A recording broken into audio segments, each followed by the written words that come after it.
Well, you mentioned, I think, yesterday that everything is on the table in terms of maybe changing up the rotation. So I'm curious, what is that decision-making process? Is it yours alone, or are you consulting with assistants, the players? What does that process look like? Not the players. Definitely not the players. Hey, how did you feel about sitting out tonight? I think it's a great idea, Coach. No, it's something ultimately my decision. Constant conversation with the coaching staff, and I implore my coaches to speak up, speak their mind, challenge me to see things from every possible perspective. So, but ultimately, any decision that we make, whether it's game plan adjustment, rotation adjustment, will be my decision. Is it challenging this time of year, especially, to walk the line between knowing when maybe you do need adjustment and then not overcorrecting, coming back home, for a game like this? Yeah, I think that's a really important point. I was sitting with Jamal yesterday talking to him, and and I have to remind myself of this. Like, it's 2-2. I mean, like, it feels like we're down 3-0 and we're not even in this series. No, we went 2 at home. They went 2 at home, and granted, we didn't play as well as we would have liked to in Phoenix. But this series comes down to one thing alone. It's transition defense. I mean, we can talk about everything else. Devin Booker and pick and rolls and KD ISOs. Come on, man. We're giving them over 19 transition points a night. We're ranked 8th of 8 teams in the second round of the playoffs in transition points allowed. Devin Booker is averaging close to 10 points a game in transition. He's averaging 36, and close to 10 of those are coming in transition. So if we can't eliminate the transition, we're not going to win this series, point blank. Yeah, and how do you correct that? Has it been an unbalanced floor? Is it just guys not getting back? What's been the problem? Maybe that's the turnovers, right? Well, I'm glad that last part is the most important part. Usually for us, we're a team that's going to be in the top 3 usually in passes per game. And when you pass the ball a lot, you're more likely to turn the ball over, just how it goes. But their transition points are not coming off our turnovers. I think we're first in turnover rate right now, which is great. So the problem with that then, Matt, is that means they're scoring off of misses and makes. And Devin Booker is a one-man break right now. So, we have to be a lot more disciplined with our crash rate. Guys are crashing from top of the key when they shouldn't be. We have to do a much better job of picking him up earlier and making him see a crowd. He's just coming down one-on-one, and he knows in the half court he's seeing 2 defenders most of the time. So in transition, it's really hard to game plan for a guy in transition, and he's taking full advantage of it right now. Our best defensive game of the series by far was game 2, and I think they only had 11 transition points that game, and Devin Booker only had 5. So if we're going to get back to defending like we have in this building, it's got to start and end in transition. Coach, when it's off the misses, is it those first 2 or 3 seconds, or is it more about the organization after that? It's everything. To your point, when I first got in the league, the transition defense, your first 2 steps have to be a sprint. They can't be a jog.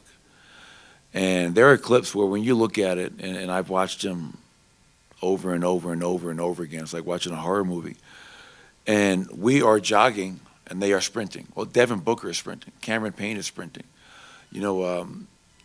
This is not a shot at Chris Paul, because Chris Paul is one of the greatest to ever do it. But they are playing so much faster right now. I mean, and there was game 3 and game 4, Josh Okogie got the same exact layup. We score the ball. We make a basket, outlet to Cameron Payne, dribble, hit a Koji, layup. It was a mirror image back to back. And when you're in a game where it's going to come down to a possession or 2, those are crucial. So yes, the first 2 or 3 steps are the beginning of that, crashing responsibly, and then when you get back, we got to do a much better job of pointing, talking, and matching. And so we don't have 2 guys guarding 1 guy. And my hope is that we'll be a lot better there tonight. Coach, what's your reaction to Jokic getting $25,000 fine for his interaction with Israel? Yeah, I'm not even going to speak on it. I mean, that's old news now. We're getting ready for Game 5 in front of the best fans in the world, and That's where our whole attention is right now, is trying to figure out a way to retake control of this series. Coach, in the half court, and you're talking about trying to do, but in half court, what have you noticed about some of the rotations and trying to defend against the double pick and roll that the Suns set up against game 3 and 4? Yeah, I mean, it's game 4 was the first game where they really made us pay with putting 2 defenders on Devin Booker, on Kevin Durant.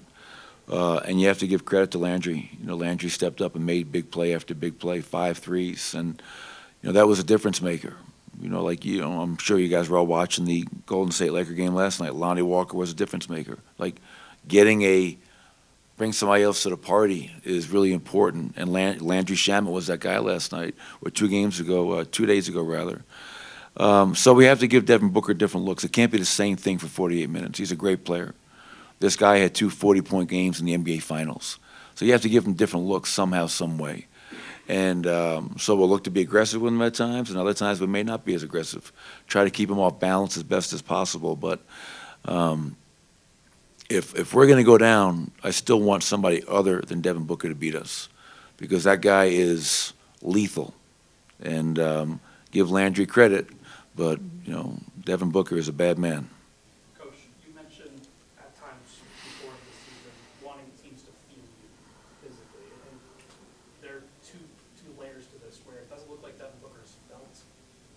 As much, and it looks like Jamal, conversely, when he's being picked up full court, has really felt the defense. How do you switch those up? How do you get it so that Devin is feeling that pressure as opposed to Jamal? Well, I thought we had that in game 1 and 2. You know, I felt our defense. You know, somebody asked me going into game 3, you know, what do you want to continue from the first 2 games? And I said our defense, because I felt our defense was just, we were everywhere. You know, we made teams feel us, to your point, Ryan. So we were physical. We were the aggressor.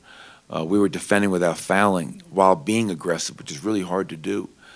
And then the flip side of that, you know, yes, Jamal is working, you know, and just looking at the box score again, you know, something that wasn't brought up enough, and I should have brought it up.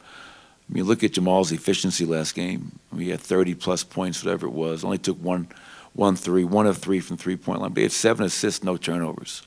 With all that attention he's getting, all that physicality he's getting. So, yes, let's become the aggressor. Let's become the more physical team, make them feel us at a much higher level than we did in Phoenix.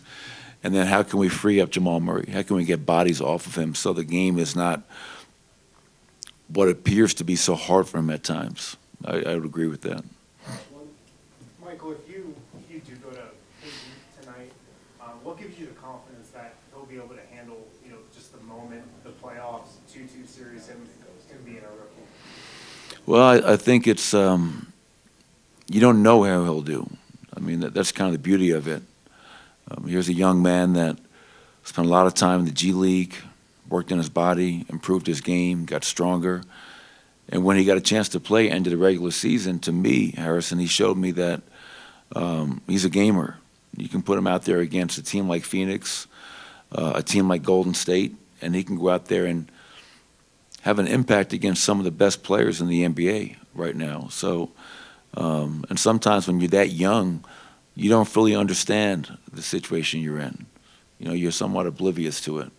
So if Peyton's called upon tonight, you know, I just want him to go out there and play and bring that youthful energy and athleticism and shot blocking. And he's going to make mistakes, but don't worry about making a mistake. Like, any minutes he gets in the postseason is so valuable for him in his continued development. Thanks.